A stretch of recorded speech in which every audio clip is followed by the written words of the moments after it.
Здравствуйте, дорогие друзья! Сегодня многих граждан Украины, и не только их, волнует вопрос о том, что же объединяет народ Украины. Ведь понятно, что факторов разделения среди граждан Украины более чем достаточно. Это и надоевший всем языковый вопрос. Также в этом качестве могут фигурировать религиозное противостояние, политические взгляды, а также много чего еще. Но, тем не менее, все же есть то, что объединяет граждан Украины в одно целое, как граждан единого государства. Что же это такое? Что не позволяет Украине прекратить свое существование как полноправного субъекта международного права?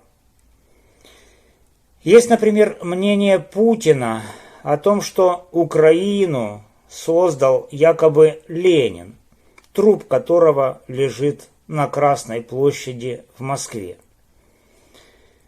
Также есть мысль о том, что якобы государственность Украины происходит от Киевской Руси и факта ее крещения. Но ни за Ленина, ни за Сталина, ни за Киевскую Русь или там за украинский язык погибают украинские воины, храбро сражающиеся против вооруженных сил России, в среде которой распространено ложное убеждение о том, что они, россияне, якобы являются второй армией мира. Но если это не язык, не Русь, не Ленин со Сталиным и Хрущевым, и даже не князь Владимир, то что же? Что объединяет народ Украины? Неужели антироссийская идеология? Да нет же. Даже среди лояльных к России граждан Украины есть то, что объединяет этих граждан Украины и мотивирует их к противостоянию российским агрессорам и украинским сепаратистам. Конечно же, украинские националисты могут попытаться убеждать вас в том, что украинцы это, дескать, моноэтническая нация, но, опять же, это не так. Среди граждан Украины есть и русские, и болгары, и люди других национальностей, и все они, тем не менее, составляют одно целое, противостоящее агрессии путинского режима. Может, это общая культура? Опять же нет. Украина – поликультурная страна. В общем, это что-то достаточно простая вещь, но одновременно с этим именно она сплотила граждан Украины против путинской агрессии. Эта вещь – это общенародная собственность на землю и другие природные ресурсы Украины. Этот статус земельных, воздушных, водных и других природных ресурсов Украины закреплен статьей 13 Конституции Украины. Каждый, кто нарушает право народа Украины на общенародную собственность на земельные, воздушные, водные и другие природные ресурсы Украины, нарушает это положение Конституции Украины и право собственности каждого гражданина Украины, где бы он физически не проживал. Скажем, оттяпал Путин Крым или Донбасс, или еще какую-то часть территории Украины.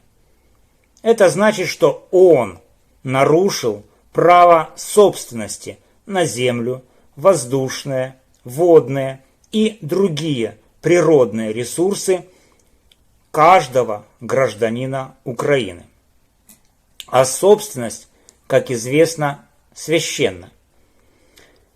Это понимает даже такой одиозный террорист и преступник, как начальник ЧВК «Вагнер» Евгений Пригожин. Неужели крымчане или там дончане или луганчане не могут распоряжаться земельными ресурсами Крыма, Донецкой или Луганской областей Украины, а также их водными, воздушными и другими природными ресурсами? Оказывается, нет. Земельные, воздушные, водные и другие природные ресурсы Крыма, Донецкой и Луганской областей Украины являются общенародной собственностью всех, без исключения, граждан Украины, независимо от их этнического происхождения, языка или политических взглядов. И вот, против этой священной общенародной собственности народа Украины на земельные, воздушные, водные и другие природные ресурсы Украины совершил преступление Путин и украинские сепаратисты Крыма и так называемых ДНР и ЛНР. Защищать свое право собственности на общенародные земельные, воздушные, водные и другие природные ресурсы Украины – это священная обязанность всех граждан Украины.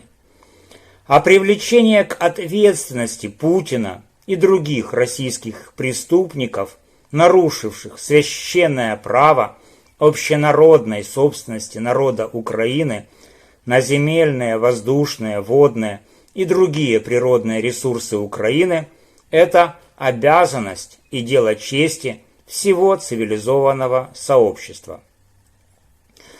Я надеюсь, что эта простая идея о том, что именно право общенародной собственности народа Украины на земельные, воздушные, водные и другие природные ресурсы Украины является тем фактором, который объединил народ Украины для борьбы против российских оккупантов, позволит гражданам Украины отбросить все фейковые идеи о том, что якобы языковая общность или там общность политических или религиозных убеждений граждан Украины являются объединяющими факторами для противостояния путинской агрессии, и понять, что реальным объединяющим фактором для победы над путинской кликой является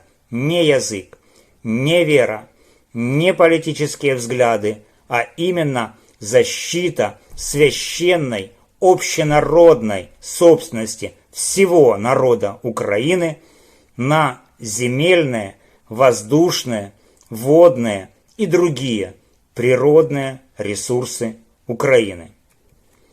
Подписывайтесь на канал. До новых встреч!